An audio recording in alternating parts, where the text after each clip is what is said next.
So I'm going to do a quick video explaining magazine capacity in Canada, because every time that I post content about magazines or shooting videos, I get comments and questions similar to this. And for those people, I don't blame them at all. The laws are very vague and ambiguous, but in general, in Canada, everything is based on what was the magazine really designed for. And there's 3 different categories of magazines: pistol, centerfire rifle, and rimfire. Those are the 3 categories, and I'll go into the capacities. So for pistol magazines, you're allowed a maximum of 10 rounds.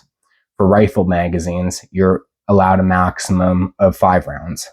For rimfire magazines, it doesn't matter. It doesn't have a magazine capacity. And all of those capacities that I just listed were for semi-automatics. If you had, let's say, a Lee Enfield with a 100-round capacity magazine, that would be fine because it is manually actuated, so bolt action. So yeah, a little bit confusing. So how do these work? How do these LAR magazines work? Well, as you can see right there, it says pistol magazine right on the side, and that's why. But this SKS magazine, since it is solely designed to be a centerfire rifle magazine, you can see that block right there that limits the travel of the follower. You can only have 5 rounds in there. And that's because it was designed from the ground up to be a centerfire rifle magazine. So now those are the two big categories, pistol and rifle magazines, explained. Now for rimfire rifles. Now rimfire rifles are an interesting one, because whether it's semi-automatic or manually actuated, it doesn't have the magazine capacity. But there is a caveat to that. 10-22 mags.